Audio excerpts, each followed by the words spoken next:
Buenas tardes, queridos hermanos, hermanas oyentes de Radio Anglicana, la radio de la Iglesia. Bienvenidos a esta emisión de su programa La Palabra Hoy.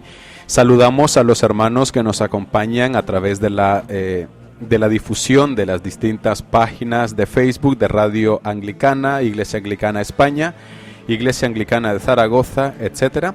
Y también saludamos a los hermanos que nos escuchan a través de la página web de radioanglicana.es y de las aplicaciones móviles. Bienvenidos a este programa de la Palabra Hoy con nuestro hermano Juan María Tellería. Juan Mari, buenas tardes.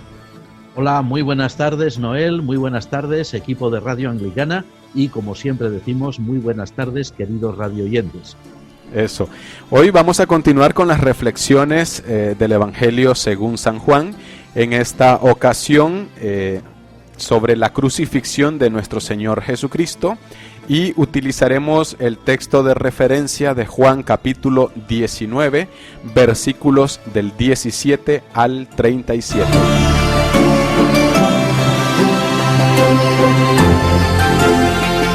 Antes de comenzar nuestro programa, pues pediríamos a nuestro hermano Juan Mari que nos pueda dirigir un breve momento de oración. Adelante, Juan Mari. Padre nuestro, que estás en los cielos, te damos muchas gracias, Señor, una vez más, por el gran privilegio que es compartir estos buenos momentos en este programa consagrado a la difusión de tu palabra. Te pedimos, Señor, que en este instante tú nos bendigas abundantemente y bendigas a todos nuestros hermanos y amigos que están escuchando la palabra del Señor, tu palabra revelada. Te lo agradecemos en el nombre de Jesucristo, tu Hijo. Amén. Amén.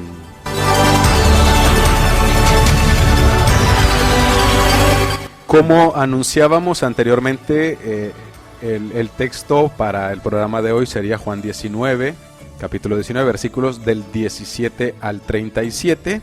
Y antes de comenzar vamos a tener al menos la lectura de 3 versículos de ellos. Dice así la palabra de Dios. Juan 19, 17 al 19. Y él, cargando su cruz, salió al lugar de la calavera, y en hebreo Gólgota. Y allí le crucificaron, y con él a otros 2, uno a cada lado, y Jesús en medio. Escribió también Pilato un título que puso sobre la cruz, la cual decía: Jesús Nazareno, Rey de los Judíos. Hasta aquí la lectura de la palabra. Como sabemos, el texto continúa hasta el versículo 37. Bueno, pues para comenzar, Juan Mari, ¿por qué el relato de la crucifixión del Señor es diferente en este evangelio si lo comparamos, por ejemplo, con Mateo, Marcos o Lucas? La verdad es que esta pregunta es muy interesante y es una pregunta que se han planteado desde hace muchos siglos, pues prácticamente todos los que han leído los evangelios.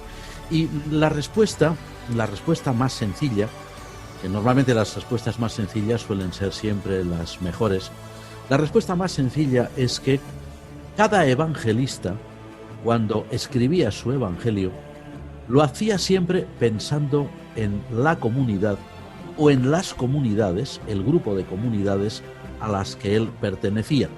Y esas comunidades, desde hacía ya mucho tiempo, habían estado elaborando, recibiendo por un lado de la predicación apostólica, pero también por el otro lado, elaborando toda una serie de tradiciones que se habían ido transmitiendo acerca de la crucifixión del Señor o de otros aspectos de su vida y ministerio. Cuando el apóstol Juan pone por escrito el relato de la crucifixión del Señor, lo hace precisamente recogiendo todos los detalles que la tradición había conservado en sus comunidades, lo que hoy llaman los especialistas las comunidades joánicas. Por esa razón, cuando leemos el Evangelio de Juan y comparamos el relato de la crucifixión de Jesús en este Evangelio con el de los otros, encontramos que hay detalles que no aparecen en los otros, porque esos detalles formaban parte de la tradición joánica. Y esto es realmente importante, porque si juntamos los 4 Evangelios, especialmente en este relato de la crucifixión, por ejemplo, que es el que comentamos hoy, pues vamos a notar que cada evangelista ha conservado, a lo mejor, algún rasgo, alguna noticia, algo que los otros no.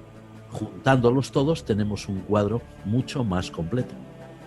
Bien, cada evangelista marca un detalle especial del Señor. Por ejemplo, San Mateo hace mucho énfasis de que Jesús es el Mesías de Israel, y luego lo vemos pues que cada pasaje de San Mateo siempre nos está diciendo, y esto sucedió para que se cumpliera lo que decía el profeta tal cual, etcétera. ¿Cómo presenta Juan a su Señor crucificado?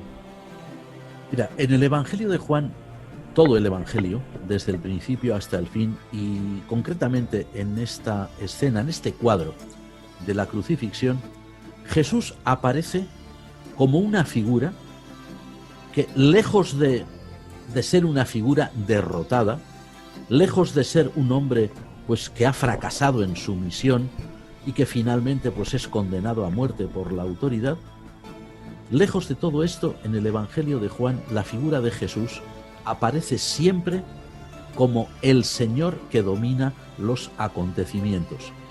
Y resulta extraordinario leer este relato de la crucifixión, el relato juanino de la crucifixión, porque en él es muy evidente que todas las miradas del relato convergen en él, en la imagen del crucificado, pero no como si fuera, como decíamos, una persona que ha sido derrotada y que está siendo exhibida como una evidencia del poder imperial romano, por ejemplo, para castigar a los delincuentes, o como una evidencia del poder de los sacerdotes judíos para deshacerse de sus enemigos, sino que ese Jesús que aparece en la cruz en el Evangelio de Juan es precisamente el Señor, y es quien domina todos los acontecimientos. Bien, bien, interesante. Se habla de que el Señor vence a través del suplicio de la cruz, a través del sacrificio de la cruz. ¿De qué manera podemos ver en el Señor crucificado esa victoria en medio de ese tormento que está viviendo en la cruz, en el Gólgota? Mira, precisamente es el Evangelio de Juan el único que ha recogido. Sabemos que entre los 4 evangelios el relato de la crucifixión contiene 7 declaraciones dichas por el Señor en la cruz, que son lo que tradicionalmente se llama las 7 palabras de nuestro Señor, y que tradicionalmente también se suelen recordar de forma especial en las liturgias de Viernes Santo.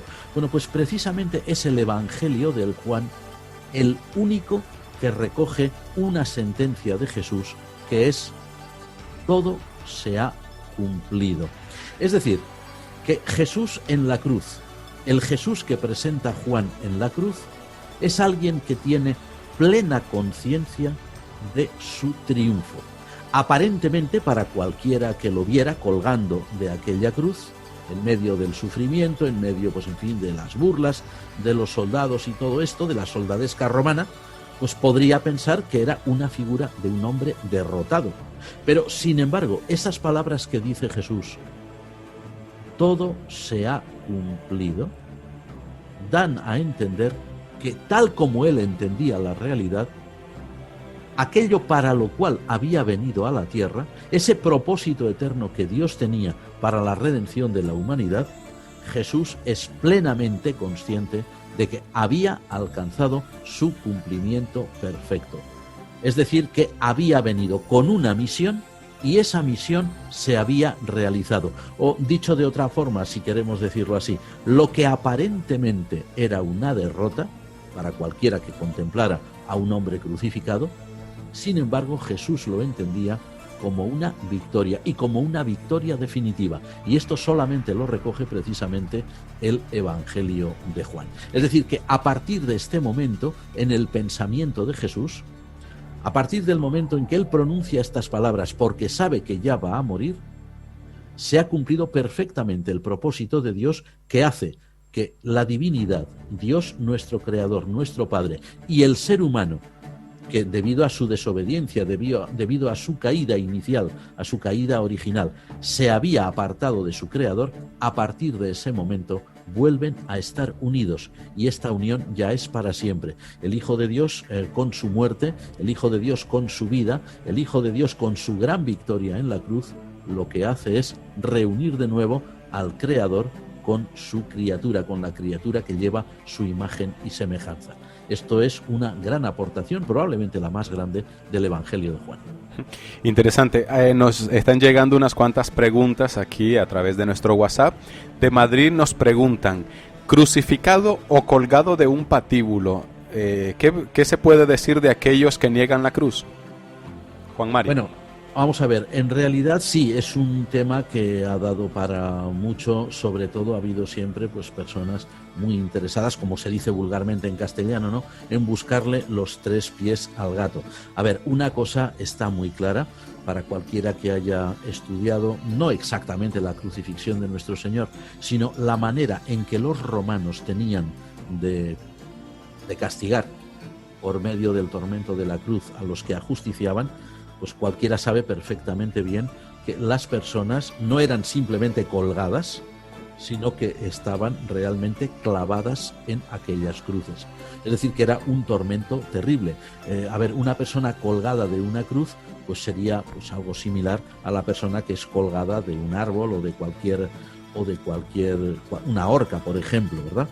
No, Jesús no murió de esa manera, sino que Jesús murió realmente crucificado.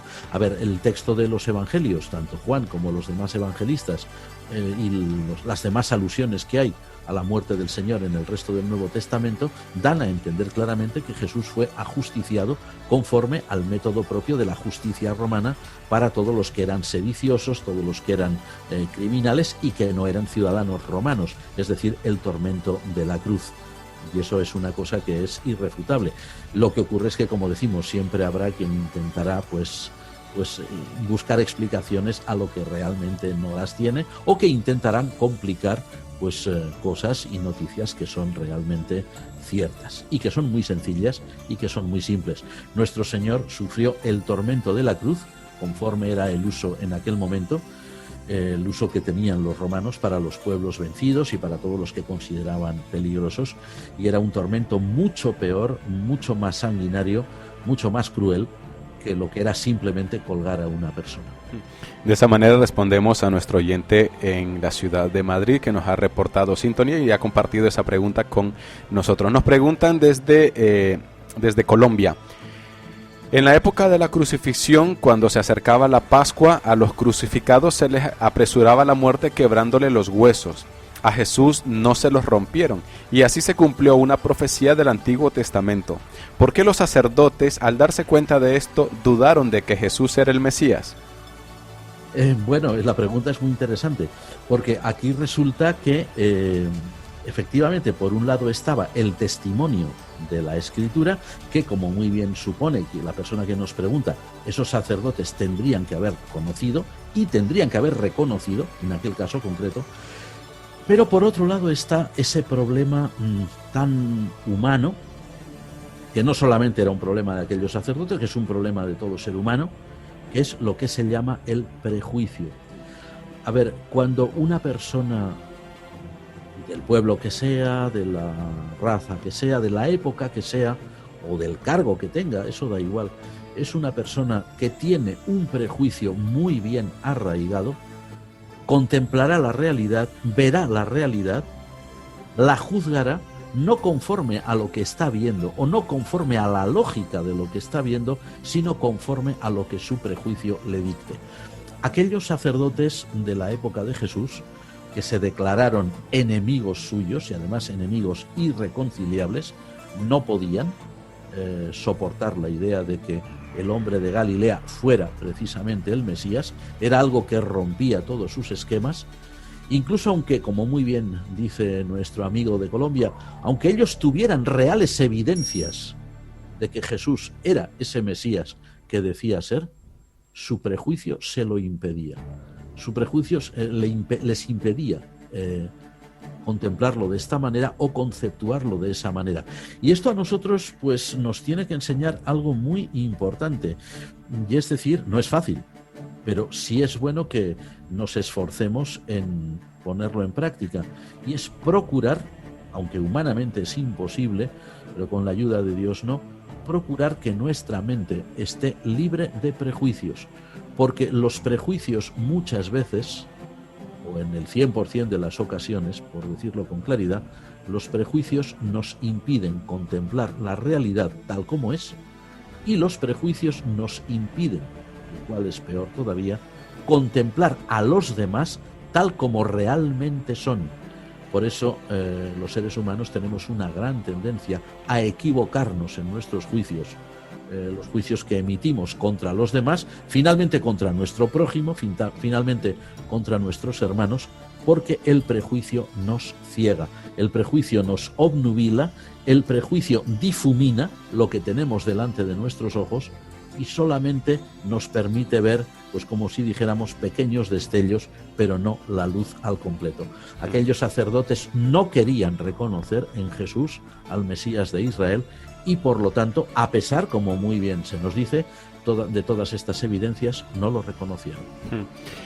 La cruz es el símbolo de nuestra salvación. ¿Se podría decir que nuestra salvación es sinónimo de dolor? Nos preguntan siempre de Colombia.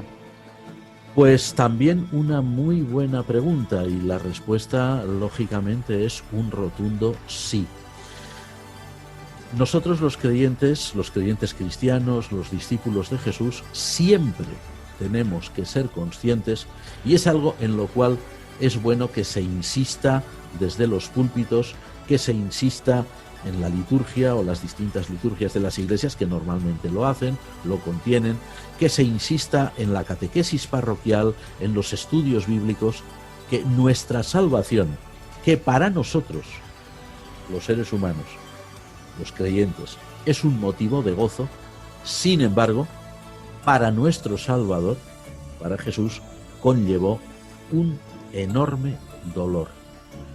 Nunca hemos de olvidar que lo que hoy tenemos, el gran regalo que hoy tenemos, que es la redención, le costó al Hijo de Dios ni más ni menos que el precio de su propia vida. Estupendo, estupendo. También podemos decir que es sinónimo de amor, de entrega, de obediencia, pero sobre todo sin olvidar lo de el dolor, el dolor letal de que el Padre entrega a su Hijo y que el Hijo pues entrega su vida por amor a nosotros. Tenemos una pregunta tenemos dos preguntas de México. Ante los escépticos de la muerte de Jesús en la crucifixión, ¿cómo hacer la reflexión de la muerte del Hijo de Dios para nuestro tiempo?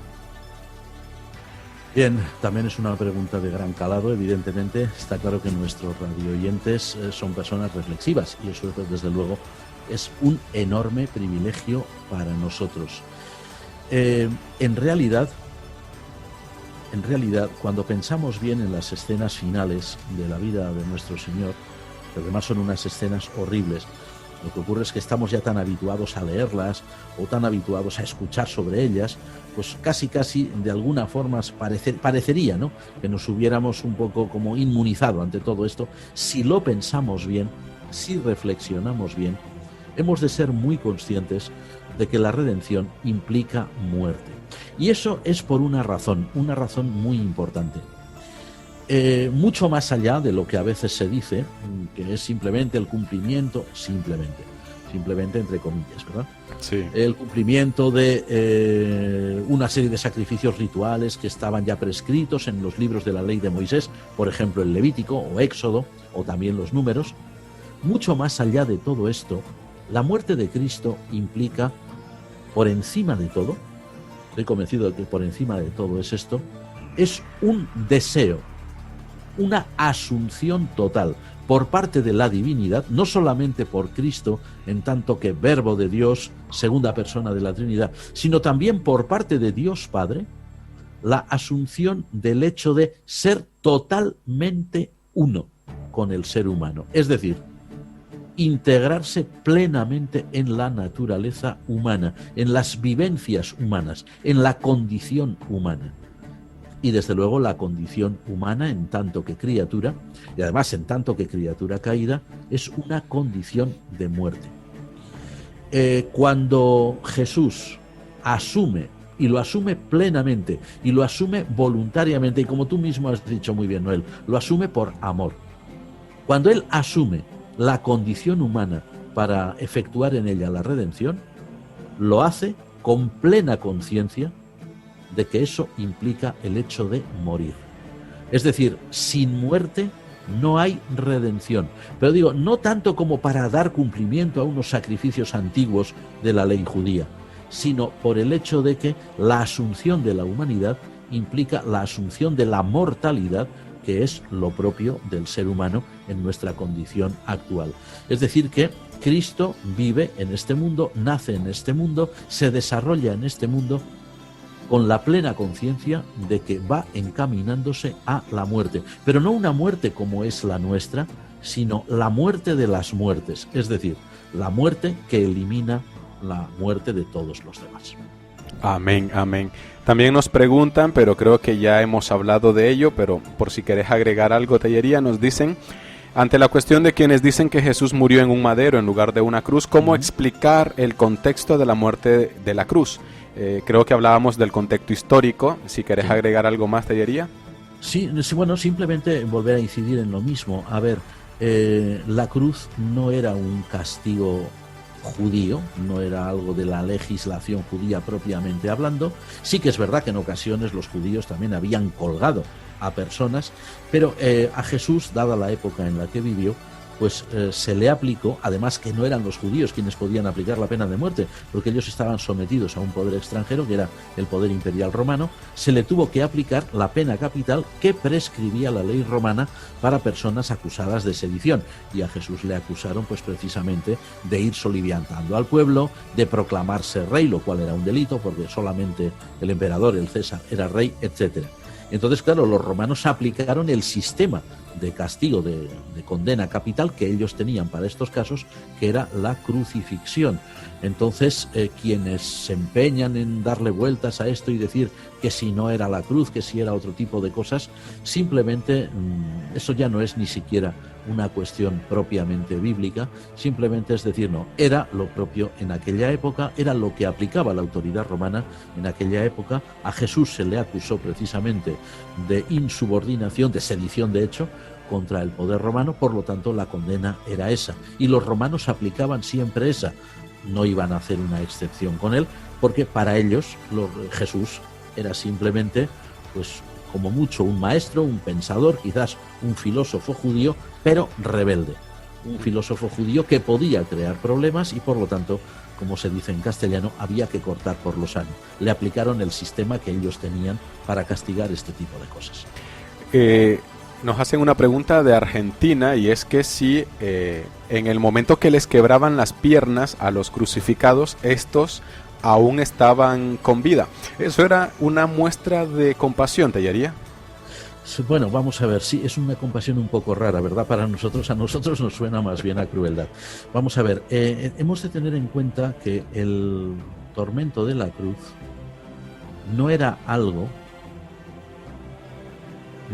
rápido, no era un tipo de muerte fulminante, inmediata, sino que precisamente lo que tenía de terrible, lo que tenía de trágico, es que los crucificados, también teniendo en cuenta más o menos pues la constitución física de cada uno, su fuerza, su edad, pues podían incluso llegar a estar muchos días colgados de la cruz, muchos días sufriendo no solamente el tormento propio de los clavos, sino también el tormento de la sed, que nuestro Señor precisamente sufrió, según da a entender el Evangelio, el tormento del hambre, las inclemencias del tiempo, una postura completamente antinatural que les generaba también graves problemas respiratorios.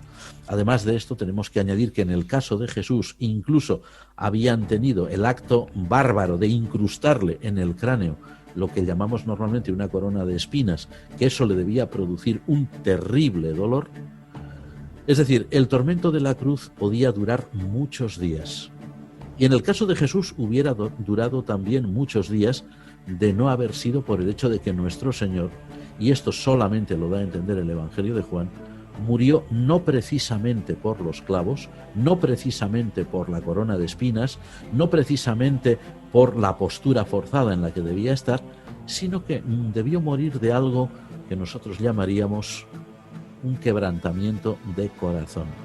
El corazón de Jesús falló, y el corazón de Jesús falló no por el sufrimiento físico solamente, porque Jesús debía ser un hombre de una constitución realmente fuerte, sino por el tormento mental que tenía, por la ingratitud de su pueblo, la ingratitud de sus discípulos que lo habían abandonado, la ingratitud del género humano y sobre todo por ese sentimiento terrible de su separación de Dios. ¿Por qué les cortaron sí, les cortaron las piernas a los que estaban crucificados con él? No fue un acto de piedad, sino que fue pues simplemente para contentar a las autoridades judías, porque parecía, según nos da a entender el Evangelio, que al ser crucificados en viernes y al acercarse la puesta de sol, que es cuando comenzaba ritualmente el sábado, es decir, el día de fiesta sagrada judía, para los sacerdotes judíos pues constituía, además aquel sábado era un sábado de mayor importancia por ser la fiesta de la Pascua, para los sacerdotes judíos constituía un acto reprobable que aquellas personas estuvieran en la cruz. Podrían, pues de alguna forma, contaminar la celebración de la Pascua. Tengamos en cuenta que esto tiene lugar en la ciudad santa, que es Jerusalén. Entonces les cortaron las piernas para acelerar su muerte, y desde luego que lo debían hacer, porque unas piernas cortadas, y nos imaginamos cómo, a puros hachazos, los romanos no se andaban con grandes miramientos, aparte del dolor que eso les debía producir, luego la pérdida constante de sangre, aquellas víctimas debían morir en muy poco tiempo. No fue exactamente un acto de piedad, sino que fue un acto pues, para contentar al sacerdocio judío. No les interesaba a las autoridades romanas y a Pilato mucho menos, no les interesaba estar a mal con los dirigentes judíos. Bien, Tellería. Pues de esa manera también agradecemos a nuestros oyentes que han compartido con nosotros sus preguntas. Ya para ir finalizando, Tellería, tenemos una pregunta más. ¿Qué elemento fundamental aparece en el relato de la crucifixión de nuestro Señor según San Juan que no encontramos en otro evangelio? O sea, las peculiaridades de Juan. Uh-huh.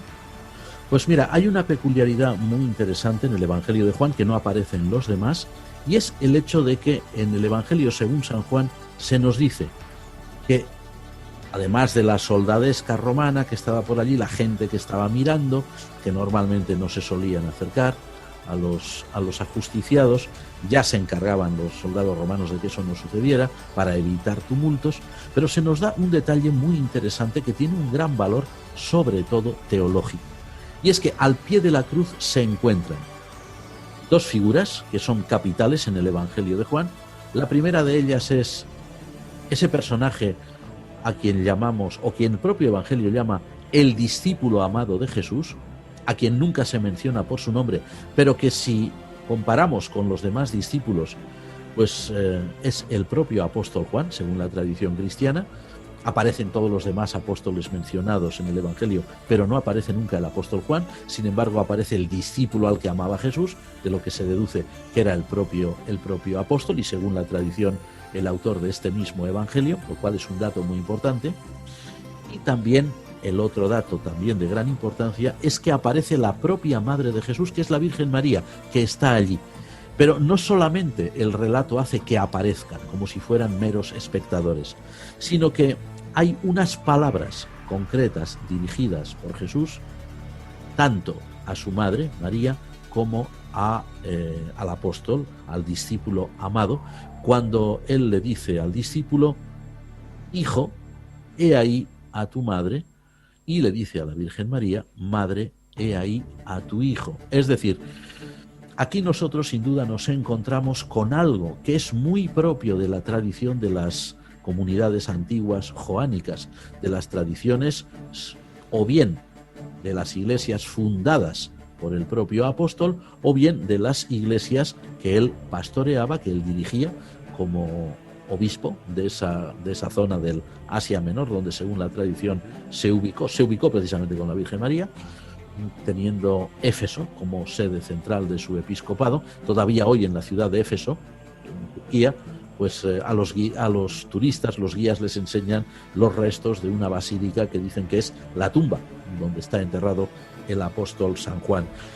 El dato que nos ofrece el Evangelio de Juan, que no aparece en ningún otro, es efectivamente estos dos personajes y también las palabras que Jesús les dirige.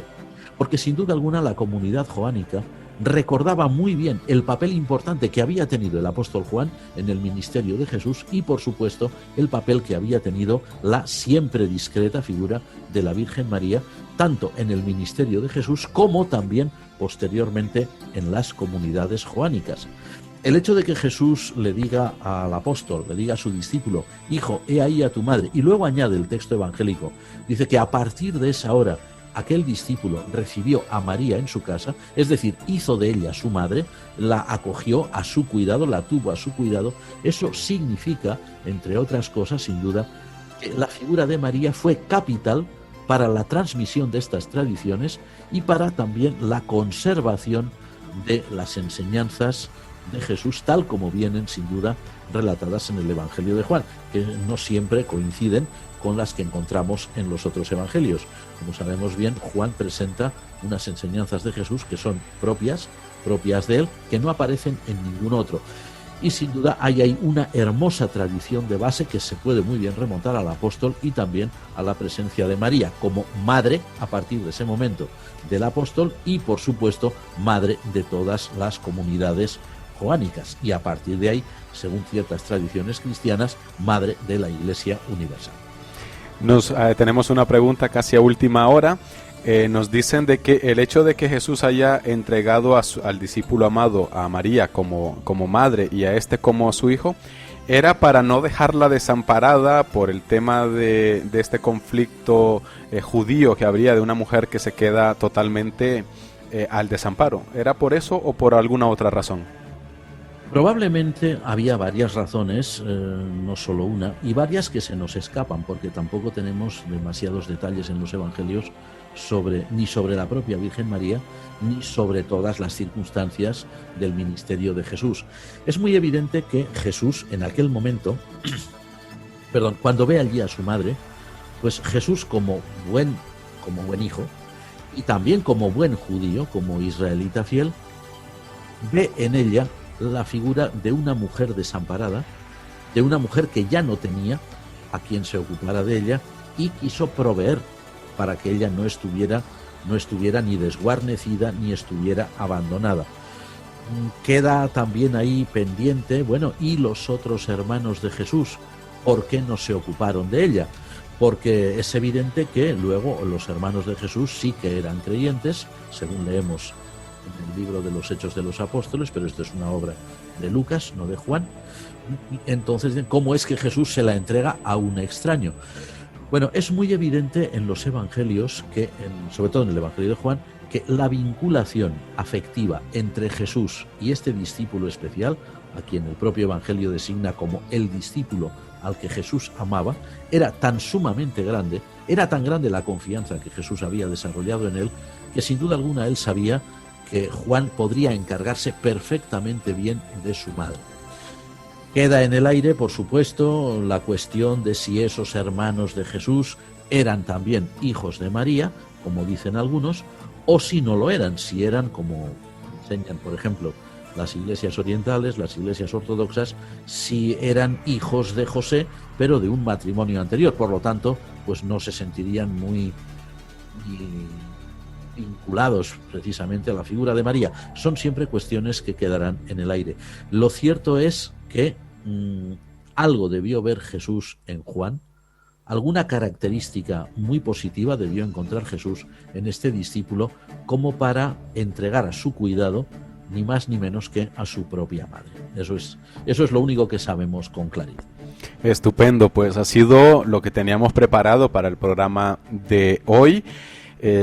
Cuando comenzábamos el programa, Tellería dijo algo fundamental, y es que este programa está consagrado para la difusión y el conocimiento de la palabra de Dios. Pues Tellería, un poco las conclusiones sobre el programa de hoy, y me gustaría también que incluyeras en ella a animar a los hermanos a leer la Biblia, que estamos en el mes de la Biblia. Adelante. Por supuesto.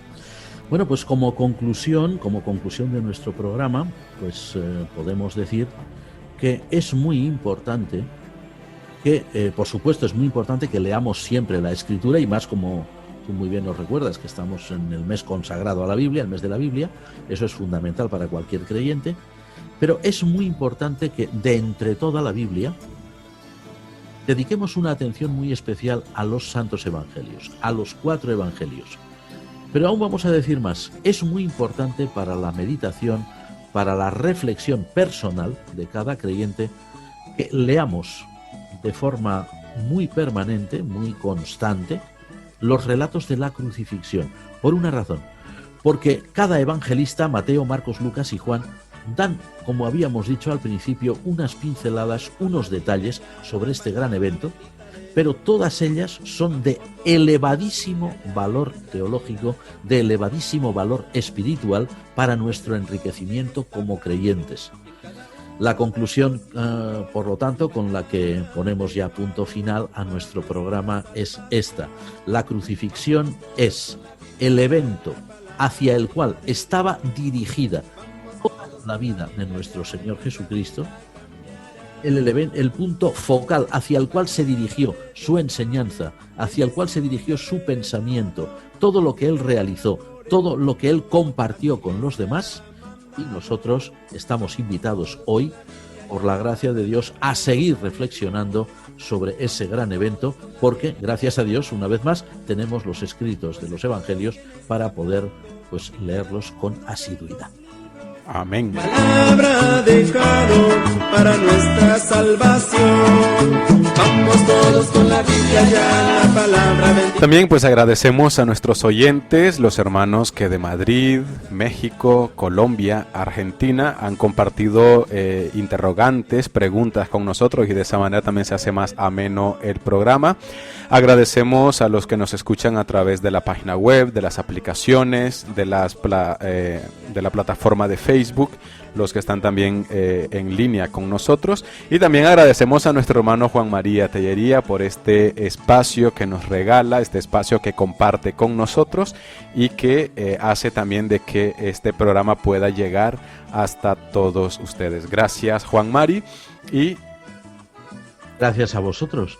Y sin animamos este programa no se podría ver. Eso, sin los oyentes no podría ser. Bien. Y animamos a los oyentes a dentro de 8 días a la misma hora continuaríamos con las reflexiones del Evangelio según San Juan. Ya el próximo miércoles finalizaríamos este primer espacio de Juan y comenzaríamos pues con otro libro, para que vayamos de esa manera también profundizando nuestro conocimiento y que vayamos conociendo pequeños detalles muy importantes sobre las Sagradas Escrituras. Así que, Juan Mari, gracias por la compañía, y a nuestros oyentes también muchas gracias, y les invitamos para dentro de 8 días, si Dios así lo permite.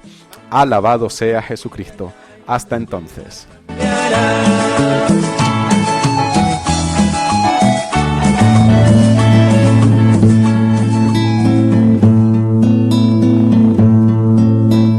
Lámpara es tu palabra, Señor, para mis pasos, luz de mi sendero.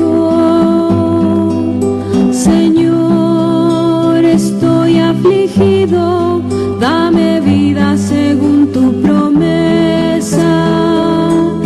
Lámpara es tu palabra, Señor, para mis pasos.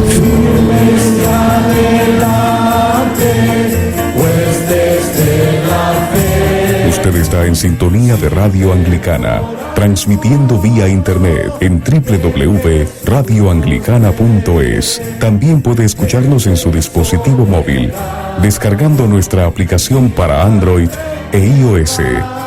Radio Anglicana, la voz de la Iglesia.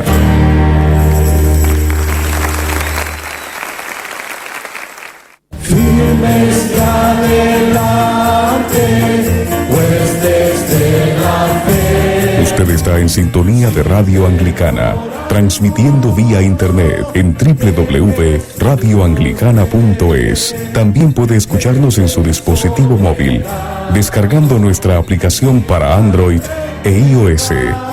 Radio Anglicana, la voz de la Iglesia.